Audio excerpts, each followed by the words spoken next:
Hello everybody and welcome back for another Sunday in the garden. It is the 25th of June, so it's the last Sunday in June. Things are just kind of finally warming up around here.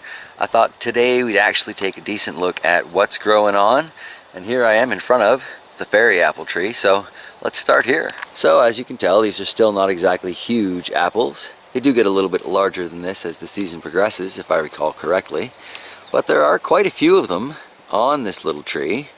And it is starting to take some decent colors, so we'll see what's left after all the windstorms and the huffing and puffing of all that. I think last year we got something like 20 pounds basically off of this tree. Not the world's tastiest apple, but they made a pretty decent jelly, which is a fine start. Now as for these two other apple trees we've got going on here, this one here didn't produce anything at all for us last year, but this year, this puppy is loaded. So I'm thinking maybe when we first got here, I cut it back just way too hard, and it took some time to recover from that. Or it could just be one of those, what are they called, biannual producers. So every 2 years we'll get fruit from this. Almost worth it though. I mean, looking at the numbers on here, this could easily be a 20-pound tree too, or more, because it's rather larger and more established than the one in the fairy garden. So that will be interesting. And then the crabapple tree that you see behind it there, oh, this poor crabapple tree. It's got some good numbers on it too, and much like the fairy garden apples, it's starting to show a little bit of color, but the tree itself is in jeopardy. It's not looking good, like aesthetically. And then there's this, so I'm not going to stick my finger in there, but that is a full-on cavern in there. I'm not quite sure what has been or is living in there, so again, not sticking my finger in there.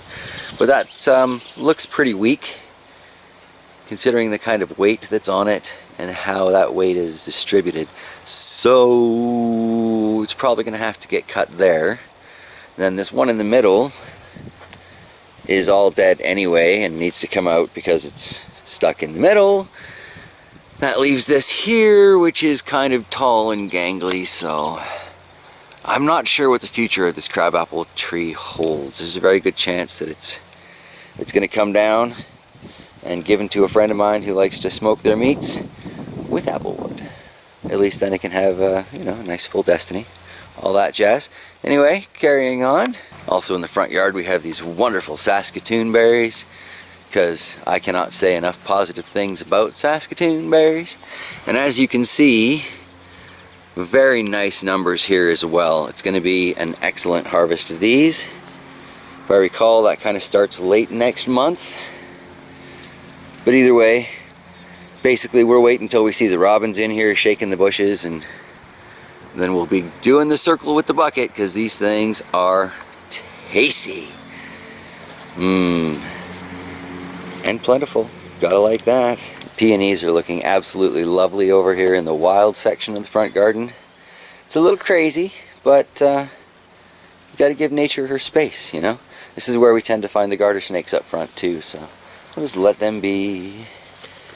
Have planted some peppers up here now. Not quite as many as last year. As you can see, I'm trying to keep the spacing better. But they seem to have survived being brought out. I've got the 3 sugar rushes here. It's the red on the left, the cream in the middle, and the peach on the right. So hopefully they will do well. As we recall, peppers were fairly productive here last year. A little bit of a light issue, but I'm working on that. Then in this row here, we've got the primo pepper, a red ghost scorpion, and a yellow scorpion. So that could be some scary peppers for taste tests later on. We'll just have to wait and see. And I do have some of the peppers from downstairs. We've got the billy goat that I transplanted ages ago. Seems to be doing just fine with the move outside. So that is good. And while that soil is damp, it's not flooded, so that's working fine.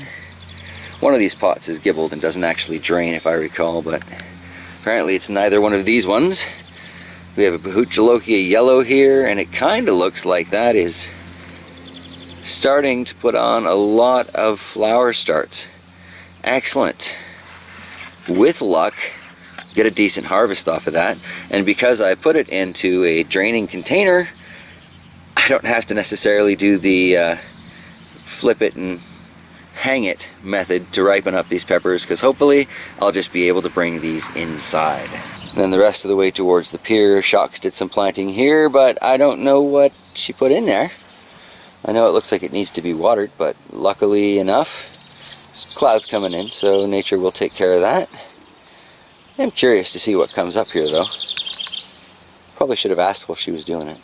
Here we have that little red currant bush that we brought with us, planted by the evening porch, where I'm trying to harden off some more plants still. And as you can sort of see, this year we have fruit starting on here. So it appears it's a second year growth that the fruit produces on this. Don't take that for fact though, that's just kind of what it looks like right now. And this year's growth seems to be pretty impressive. So I'm kind of thinking about trying to clone some of these and maybe planting a few more of them along this garden space here. Because we've got stuff sitting in it, but nothing actually planted in it. So a row of red currants might be kind of nice. A couple more of the potted peppers from downstairs. Kind of looks like the one on the left there did not make the journey outside. But the one on the right did, so it's all good, 50-50. I've suffered worse than that.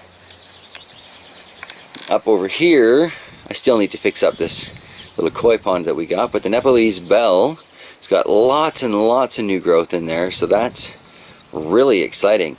This could turn into another one of those monster plants like the sand dollar upstairs, which if you stick around to the end of this, I'm hoping to get into the update as well. And here you can see the black lace elderberry that looked like it was completely dead. It has put on a fair bit of growth. Now I'm hoping maybe because this all grew out here as compared to the previous growth that kind of grew in BC, maybe, just maybe, it'll be strong enough to survive the winter and won't die back down to the ground again. But at the same time, I'm also planning on putting one of these buckets over it, some breather holes in it and such, just to kind of protect it a little bit, and I'll put some of the straw around it and protect it that way. And yes, we'll see. Definitely not going to be any fruit on this year though. The gooseberry has fruit though, not huge numbers, but some, so hopefully I'll get to try one of these this year. The trick is to get them before the birds do. And I'm guessing from the picture down here, way at the bottom, that I clearly need to move because we can't see anymore. Anyway, if you look at that, I think I'm looking for a different color than these green ones. But at the same time, got good stripe development on that one. Pretty firm still. I don't know. Never had a gooseberry. I don't know what to expect. I've been advised they're sweet, I've been advised they're tart, I've been advised they're bitter. So is it just a soil that it grows in thing? Is it, I don't know, a stress thing? Stage of harvest thing? All these questions and more. I love it. Trying new foods, growing new foods. Probably one of my favorite parts of gardening. And of course with the permaculture type stuff, it's like plant it once and harvest it year after year after year, and it gets bigger and bigger and bigger. So that's like uber gardening to me. Hope I like these. So looking at the more traditional type gardens here, our potato box seems to be growing right along. It's going to be really interesting to dig that up and see what we get. So there are at least 2 stems coming up in there. Does that mean there are at least 2 potatoes growing down in there? And are these potato flowers? Can I get that on my camera? Should I harvest the potato seeds? Anyone? Anyone? They probably won't grow true, but in theory they should be better growers for the area, right? Isn't that the way that works? Yeah, something to look into there. Something to dabble with, really. Along the garden row we've got the little tiny indigo rose that did stay alive, but is not exactly thriving. And we've got the sorcerer pumpkin. This one here has had quite a few flowers on it. Got quite a few more. The one over there is just this big beautiful bouquet of leaves, so I'm starting to wonder if they are in fact the same variety of pumpkin. Oh, it's high noon.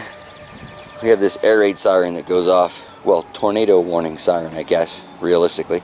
It goes off at noon and 6. I secretly believe that means the town believes in a 6-hour workday. But whatever. So, here we have that Manitoba variety of tomato. I'm really looking forward to seeing what this produces. Should be interesting. Looks kind of like a beefsteaky tomato, so in theory, if they name it after a province with a short season, it should be a short season producer, right? Right? In theory? And then in the garden bed beside that, we've got the early sweet cantaloupes, which are not looking great, but haven't fully died on me yet, so I'm still keeping some hope there. And I've got a Sugar Rush cream here. It's got some new growth coming up in the middle of it. And this little billy goat pepper was one of the first ones that came out. Seems to be putting fruit on. I don't want to jinx the situation, but kind of looks like it's got 4 tops going on them, and they all kind of seem to have fruit, so that's kind of exciting. And over here we've got the last of the seed tape. Might be developing something there, we'll see. And the Sugar Rush watermelons are kind of like the cantaloupes. I mean, to me that doesn't look super healthy, but it's not fully dead. So if you got any advice for me on cantaloupe or watermelon growing, that would be fabulous. Then moving from there to the garden behind it, we have all the peas and beans that I planted right up front. And the timing seems to have worked out well for them. I think I might even have flowers starting on those beans. So, excellent. Most excellent, because last year's spicy pickled beans were amazing and are gone. Need more. That sage is trucking right along. Really hoping that turns into a nice decent sized bush for me before the end of the season. And then here we have like the earliest peppers I brought outside. These are the ones that were in the milk jugs. Up front we have the Reaper. Not a huge looking pepper plant. Not doing terribly well. Behind it we have the Weary Weary, and amongst all its weeds, it's not doing fabulously either. So I just don't know what's going on there. The 3 out of the 4 habaneros that did live, I don't think these things have grown at all. I really don't. They're still just these tiny little stunted, runted plants. I'm not sure I'm going to keep them. I have a few more peppers in double cups that really need to get planted out. It doesn't look good for these guys because I do have 3 store-bought habanero starts in another garden bed. But moving back from there to a basically purely pepper patch, we've got like 1 eggplant in here. Things seem to be starting off okay. Not too much wilt going on in here, so that is fairly exciting. That El Oro de Ecuador right there seems to be one of the happiest peppers out here, so that's exciting. Then that Aje Verde beside it, or Verde, or whatever, seems to be pretty content too. So I'm hoping we'll get some decent peppers out of this patch. Now that I look at it from a new angle, looks like a little garden salsa pepper over here is showing why I want these peppers in my garden. I see at least 3 pepper starts on that, and those things get to be like huge long. That one long one that you see there, if I'm remembering the right variety of pepper anyway, that long one will probably touch the ground before it starts to change color. Those were big and delicious peppers, so yay, garden salsa. Which I guess brings us to the crazy little bunker garden here. It's the butternut squash at the end. This is a bad angle for it, but we change that actually. When we look at it from the underside and down a bit, we can see a lot of new growth coming off of the main vine there and what looks to be flowers. So that's exciting. Can't say that I've grown butternut squash before. I'm hoping for a decent harvest, but I only got the 1 plant, so we'll just have to see. And then with the rest of this, again changing angles here, pull back the grasses and you can see these corn plantings are really just humming right along, and there are quite a few of those cucumber seeds that are definitely sprouting up. There are also quite a few of these little weedy patches, which I can only assume are feed from whatever the sheep were eating because of that bag of manure I tossed on top of everything. So get some weeding to do in here. But now that the corn are up and the cucumbers are sprouting, I'll be able to put more mulch on there and, you know, weed suppression, just like I basically do everywhere else. This is going to be interesting. I'm really curious to see how these clumps of corn seeds do, because yes, they're a little tight packed, but there's wind room to go through them all, and maybe things will get better pollination, and maybe we'll get more corn out of it. It only takes like 2 cobs to pay for the bag of seeds though, so profiting with gardening is pretty easy as long as you try. And if not profiting, well, at least saving. So we move over from there to the current brassica garden patch. These broccolis are looking fantastic. He's got a neighbor going by on his riding mower. I love how people just drive their riding mowers around town. There's 3 habanero peppers. That's these 3 habaneros there, I should say. Seem to be doing okay. I'm used to, you know, much taller peppers by this point in the garden season, but I just got to adjust, you know, new environment. Gardens grow differently everywhere, you know. What is exciting is that zucchini that's just humming right along. So that's cool. Zucchini muffins, delicious. Zucchini loaf, also delicious. Which basically takes us to this pepper patch here. Well, again, and like 2 eggplants, so mostly pepper patch. 2 eggplants, 2 tomatoes. Alright, I should stop looking so closely here. Anywho, as we can see, a lot of the store-bought peppers are coming along quite nicely. That hot banana's got a couple already on it. The lemon one there, no real lemon color to it yet, but it's got a few peppers started on it. So that'll be good. Over here on the end, we've got the Cajun bell pepper. It's got quite a few on it. And then that candy apple pepper there. That's looking like that might actually be a pretty sizable pepper by the time it's done. And I've been advised these are both quite delicious, so we might even try bringing one of those in come winter. We'll see. I don't want to think about that though. It's coming soon enough, so yeah. I'll grow while I can. Thank y'all. It would be really nice if some of these Reaper plants that I've got going produce for me. It kind of looks like the one downstairs in the hydroponic garden died. Tomato was hogging all the light, so yeah. A couple of those peppers look alright though. We'll get downstairs and check on that before this is all done. But that pretty much sums it up for the outside gardens right now. Oh, I guess there's the spruce gardens back there. I've got like a 0 for 100 success rate on all the spaghetti squash seeds that I saved from the one that had been frozen, so that doesn't necessarily work as well as I thought it kind of should. I do have some sunflowers sprouting up in the back of that area though, so at least that'll kind of block the mess in the fence when it grows up a little. Sunflowers coming up in the back there. Now these little squash, these are in fact the baby pumpkins that were so delicious. And a whole bunch of weeds. So I've got some weeding to do over the coming week, and I really should get mulching along here, prevent future weeding issues. But next to that here we've got the acorn squash.